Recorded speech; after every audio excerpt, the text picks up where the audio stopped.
How's it going, everyone? Just Jalile here, and my goodness, we are finally in the era where Tears of the Kingdom has been out for over a week now, and we are now realizing that this game really is one of the best video games ever made. By far. Easy quote. You can put that in a box. You can put that in a quote anywhere. This game has been an addiction for the last week, and I can assume for a lot of you guys, it's very much addicting to you as well. Trying to come up with the time, coming up with different things you can make in this game. A lot of this has been making the most out of the game with the limited time that we have. This is a really dangerous game. Like, seriously. It looks like to be one of those games where you are gonna have to commit a good portion of your time to working out a schedule just to play more Tears of the Kingdom, because this game is so good. Like, the Sky Island alone took me upwards of 3 hours, mainly because it was trying to get used to the controls, because a lot of the controls that Breath of the Wild used to have are not the same for Tears of the Kingdom, mainly the ability, because we're used to the runes being in a certain button. I'm not gonna think about it too much, because I'm already getting in Tears of the Kingdom mode control wise, where Breath of the Wild I'm like trying to forget how it used to be, like whistle sprinting. They got rid of it, so I had to like really get that out of my mind. Like I said, this game's just been an addiction, and it's really become a problem. Because I've been trying to play as much of it to get my fill, and it has almost been impossible because there's so much to do. Like I said, this Great Sky Island took up at least 3 hours of my time. That was essentially the tutorial area, and a lot of it was because I got used to the paraglider. I don't really play a lot of Breath of the Wild new copy. Like when you start up a new save file, I generally just stick to my save file and try to do whatever I want as much as I can.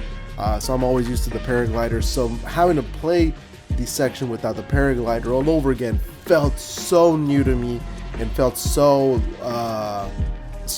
like a one-time experience that I hadn't had in a long time. I remember playing without the paraglider, but at the same time thinking, it was the last time I actually played it without the paraglider. So it was a little bit of rewiring.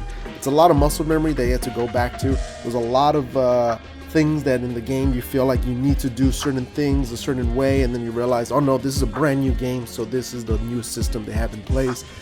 Just very different, but it took a while, and I'm finally it took almost a dozen hours to finally feel comfortable with the controls, but I'm finally there. But the Great Sky Island, probably one of the best tutorials, because I still need to go back and explore that area. I was trying to beeline it to Hyrule, because I'll tell you this, Hyrule, a lot of us, I don't know about you, but personally speaking, I wasn't sure. I knew it was going to be a great game, but I wasn't sure how many changes was going to be done to Hyrule Kingdom itself. And sure enough, there is a lot, and there is plenty to do and see, and I just want to go back to the old places and see what happened. Can't get enough of it, and I want to explore as much as I can. And it feels like this world's just gotten bigger. Like I know where the things are at.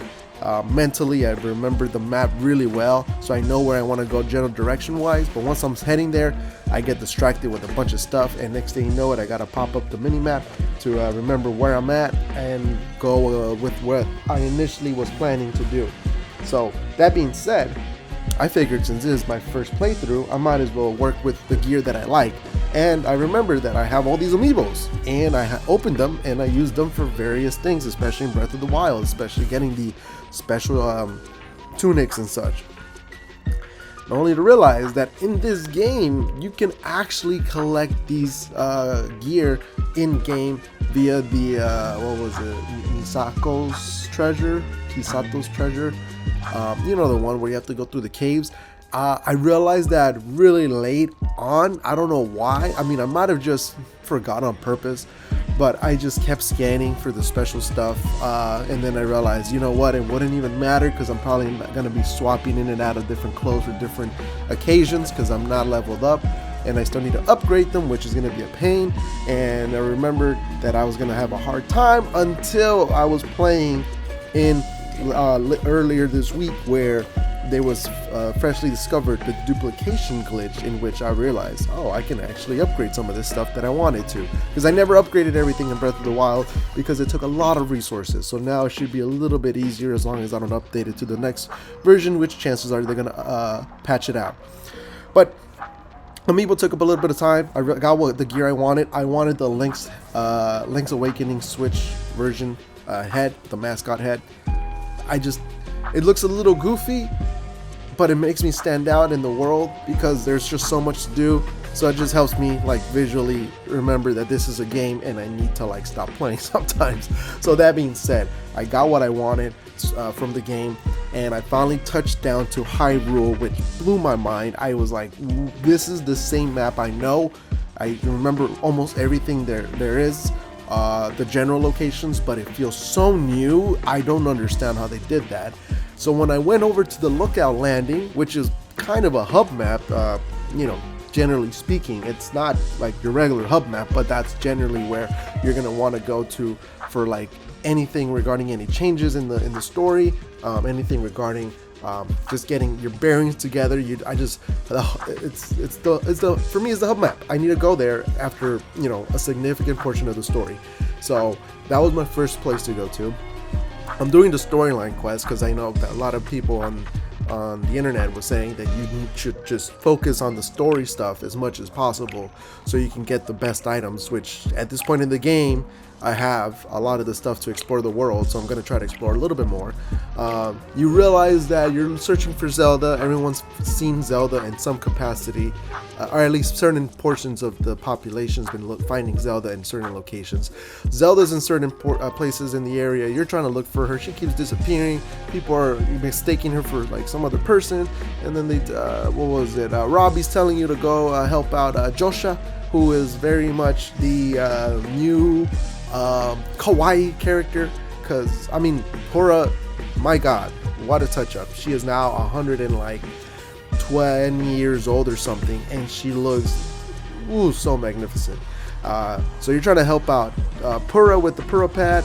You're trying to get the towers, and then Josha's down there in the depths, and Robbie's telling you to help her out. And that's when I first discovered the depths. I was afraid that I was not ready, and sure enough, exploring that world, I don't really play horror games, and I don't really watch horror movies.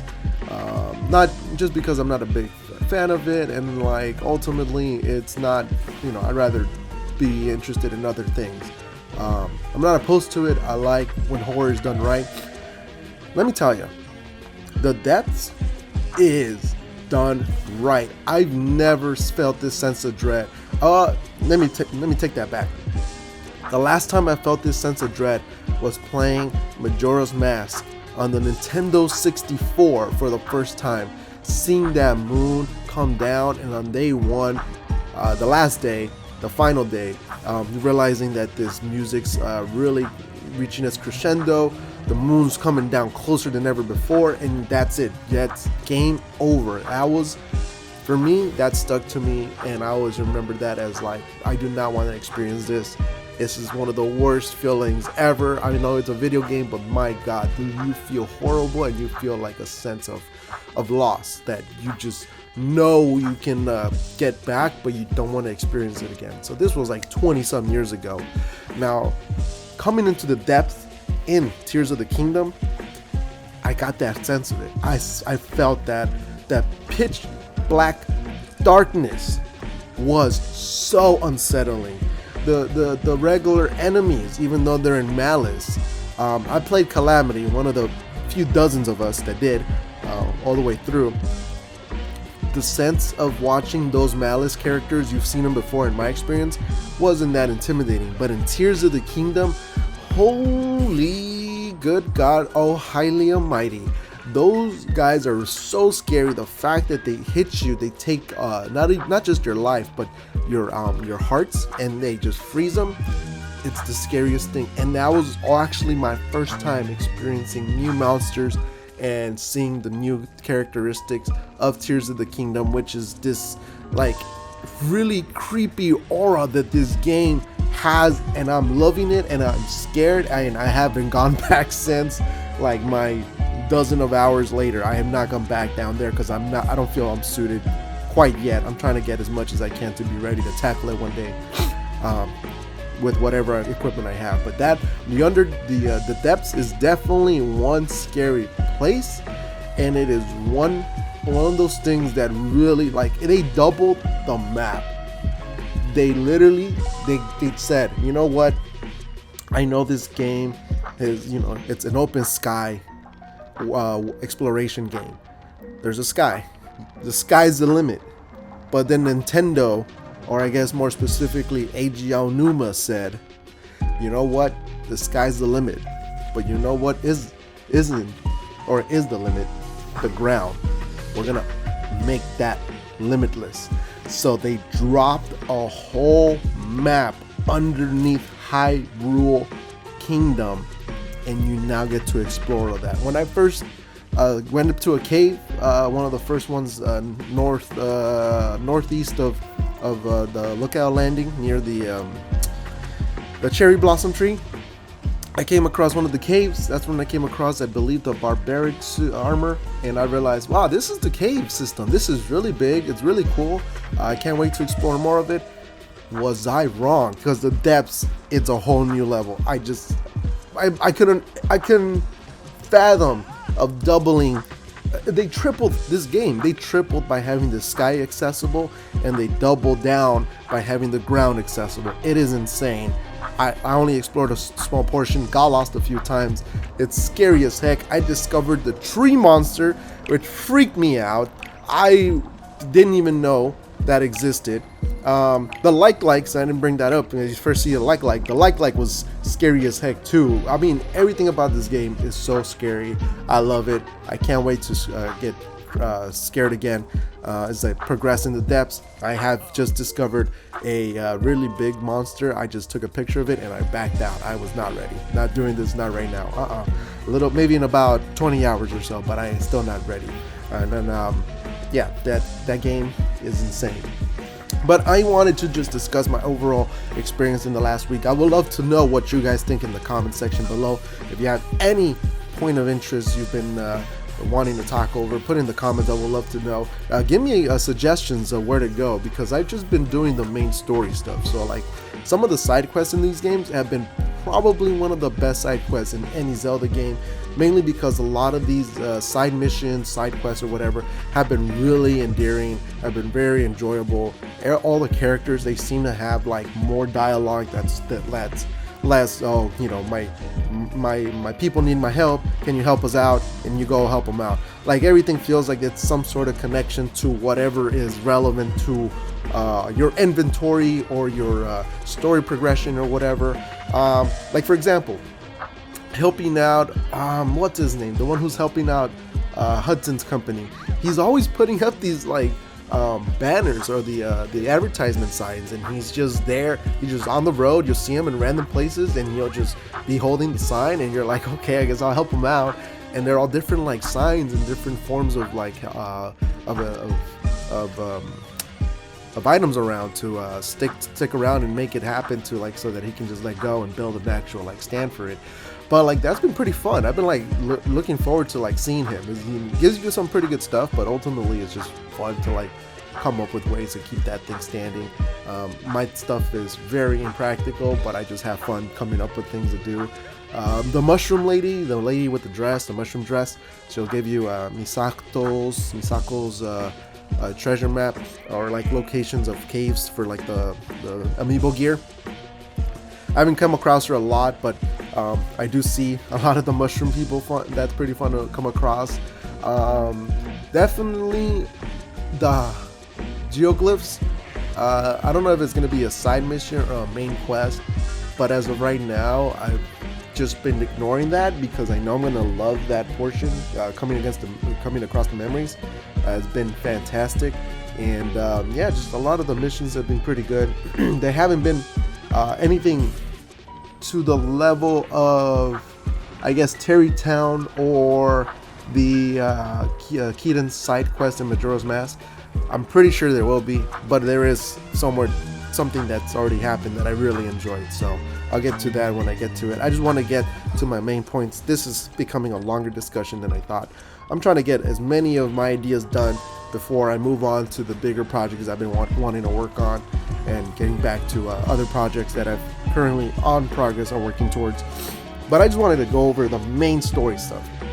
The main story so far has been way better than Breath of the Wild. I'll definitely gotta say that going to the Hebrew region, which in the original game was my favorite place to go to.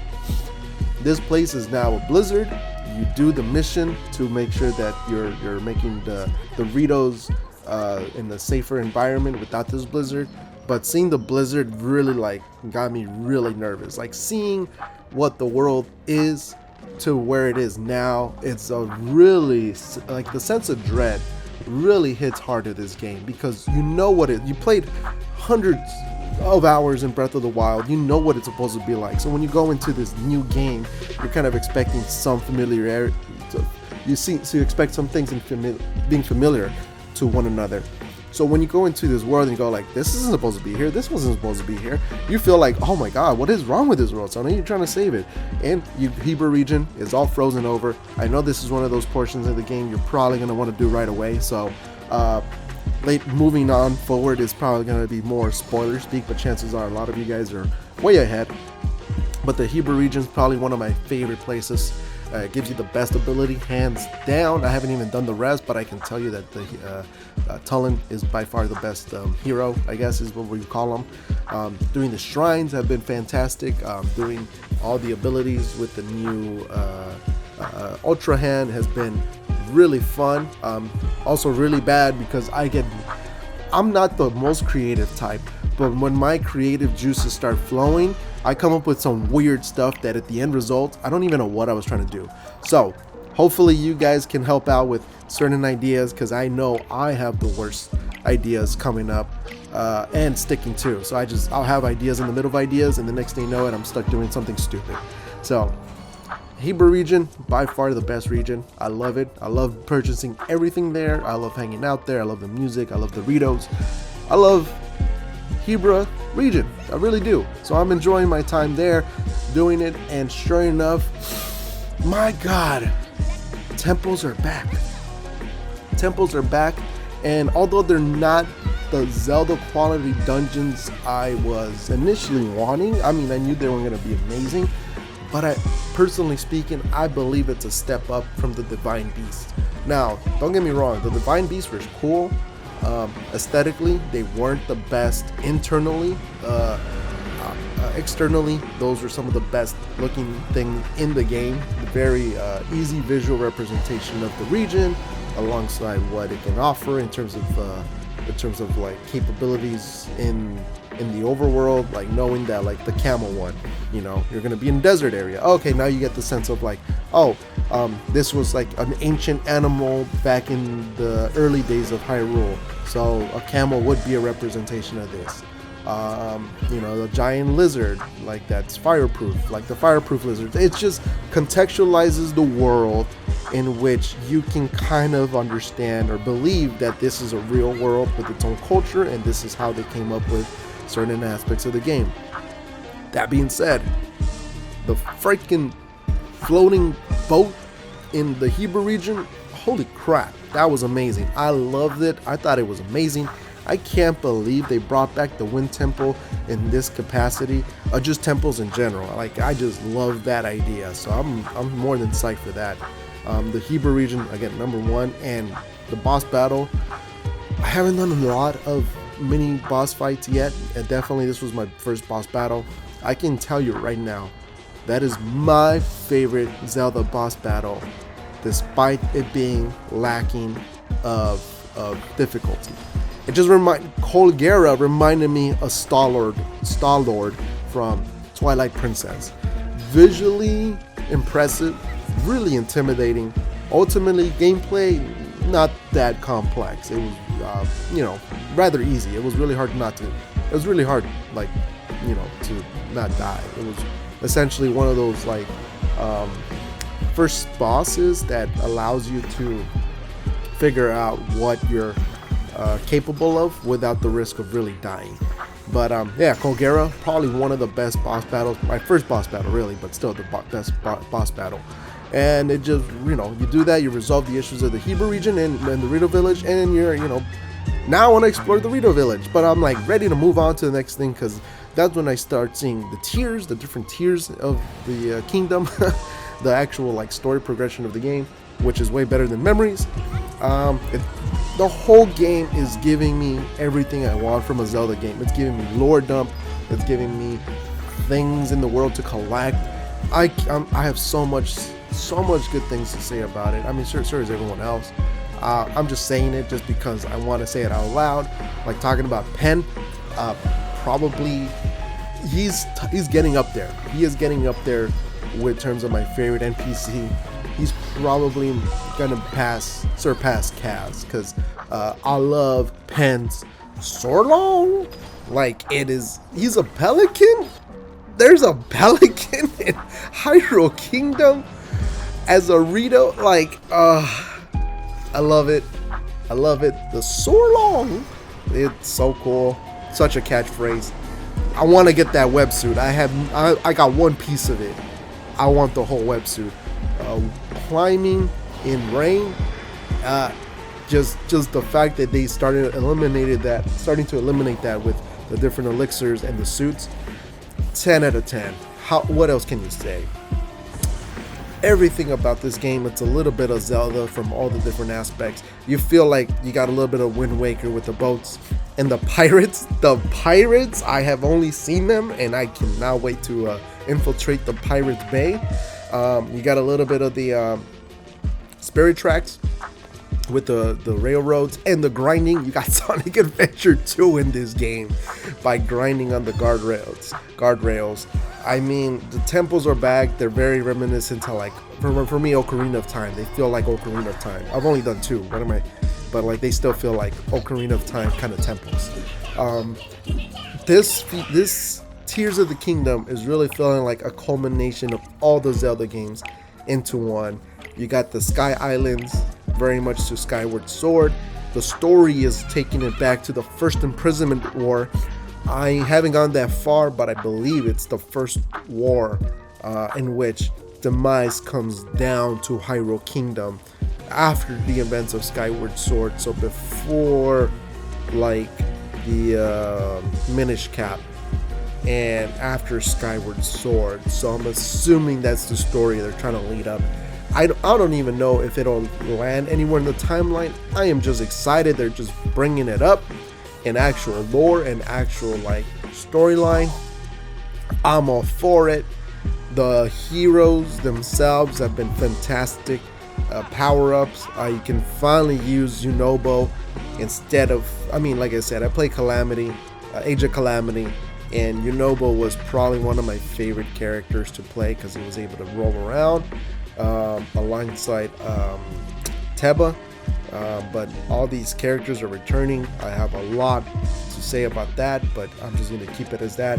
They're just fun to see and become the characters they are now, matured. Teba's the head leader. He's the head honcho of Rito Village. Like, it was cool to see because in Calamity, Age of Calamity, Teba is very much trying to become that leader role after Rivali. He's trying to look up to Rivali and he wants to be that same leader in the Rito Village. I'm getting sidetracked just like the game. The game is just so much. It's so immersive. Like I said, it's addicting.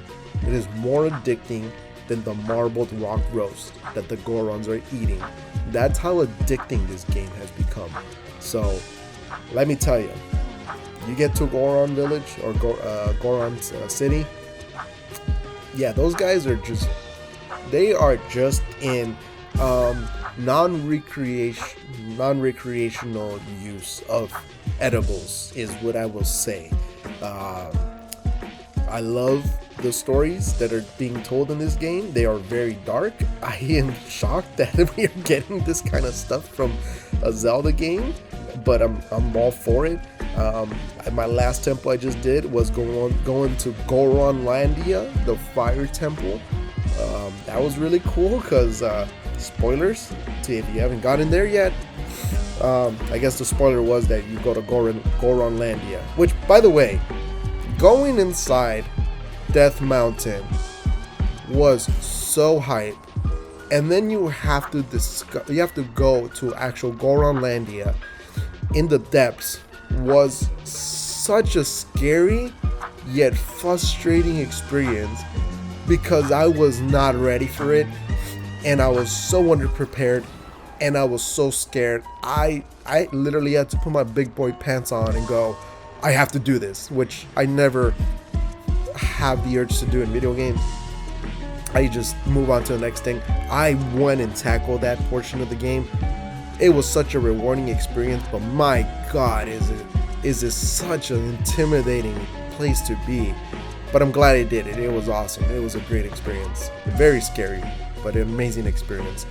But like I was saying, the spoiler portion is you fight a returning Goma. Holy crap. That, my God, I have not fought a lot of bosses so far, but if this means, I know there's going to be a Glyconos somewhere in the future. I came across them, I've not fought them yet. But those Glyconos is going to be one of the best experiences, I know that. But knowing that the returning Goma was there makes me ecstatic makes me so excited with the fact that there might be more returning characters. I don't know how many returning bosses. Probably, the other ones are going to be somewhat reminiscent to other bosses in Zelda games, but I am excited to fight anything and everything that's a reference to older Zelda games. If we get that fish Gorg, that'd be hysterical. Well, I mean, I liked it in Majora's Mask 3DS, but that'd be hilarious if we fight that giant fish for the Zora region. And then for the Gerudo City, I don't know what you'd fight. Maybe the Shadow Ganon. That'd be pretty funny. I don't know. We'll have to wait and see. But the portion of this, which kind of got me thinking about wanting to do this in the first place, I just wanted to geek about Terrytown. The ones, I mean, I'm pretty sure those who played Breath of the Wild, you all accomplished the Terrytown mission, where you get to build up Terrytown and you get to see everybody move into this village, into the town, and create a community, and you're a part of this community, and you want to live there, and you feel like you're a part of this. And in this game, my God, that was the place that I was like, I remember I need to go there. I want to know what they did, because if you don't do the side quest, then that Terrytown is just a plot of land. Like, I'm surprised they did not reinforce that little bridge, because after those falling pieces from the sky, I'm pretty sure that bridge would have been broken down. That rock bridge should have definitely broken by now, and that should have been priority number one for what's his name, Bronson, to like fix, because man, it's so dangerous. I mean, he's built his own little rail card now to like transfer down to the lower lot, but that bridge is really intimidating sometimes. So I'm like, oh, this is gonna break down any minute, won't it? But the portion that I want to go over, because I just finished it, is getting your own house, like literally your own house. This game is literally every Nintendo every Nintendo IP in a Zelda game. It's insane. You would now have Animal Crossing on Zelda's Breath of the Tears of the Kingdom. You can customize your own house. I didn't even know I wanted this, but Nintendo gave it to me, and I'm afraid I'm gonna spend the rest of my money and time getting the perfect house before going on to the next thing. But that Terrytown has been just a huge blessing. Bronson and Rondason have a kid, and she is so adorable. That side quest, it was, man, I was ready to go to sleep. I saw her. I was like, oh, maybe I'll do it later. But then you talk to Bronson, and then they start going. He goes over like, oh, she has to move away. So then I got my interest involving to beat this mission, and next thing you know it, I'm tearing up by the end of this, and I'm like, oh my god, jeez. Yeah, I love Terry Town. That was, oh man, this game, man, this game. It's been so many emotions. I mean, I'm going up to like half an hour ranting about this stuff. I want to hear your guys' experience. I love to hear what you had to experience from the game in terms of a gameplay perspective, the story. Again, this is really bad because this is going to be one of the hardest games to stop playing. I'm just thinking about continuing at this point. So that's why I need to cut this video right here, right now, by asking you all, what has been your favorite part of Zelda Tears of the Kingdom? I know you all probably have a list. Like, just put it down in the comment section. I would love to hear what y'all have to say, because this has been an experience. Like, I didn't do it for Breath of the Wild, but I want to do it now. I've realized that life is way too short, and I have a lot to say. And you know, if one or two of you get to listen, that's more than enough for me. So put it down in the comment section. What was your experience like? What have you been wanting from this game? What have you been doing that's really gotten your interest into like wanting to play more? And ultimately, what have y'all been creating? Because I really have made some weird contraptions. They're not very useful, but they're my babies, and I'm really happy with the results of them.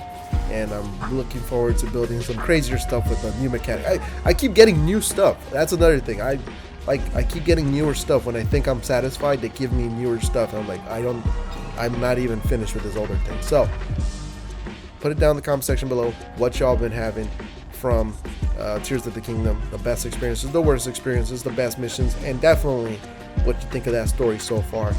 Let's try to keep it spoiler free as much as possible, because everyone's having different experiences, but we're all feeling the same way, which is we cannot get enough of this game. So if you can stop to play Tears of the Kingdom for like a few minutes to write down in the comment section what your experience has been like, that'd be fantastic. I'll read everyone's experiences and reply as soon as I can. But chances are I'm going to be playing Tears of the Kingdom like you are, and chances are we'll be gushing about this for the longest time. So thank you, Nintendo. Arigato gozaimashita. Thank you all for watching. This was Just Your Lyle, and I'll check you guys in the next one. Later.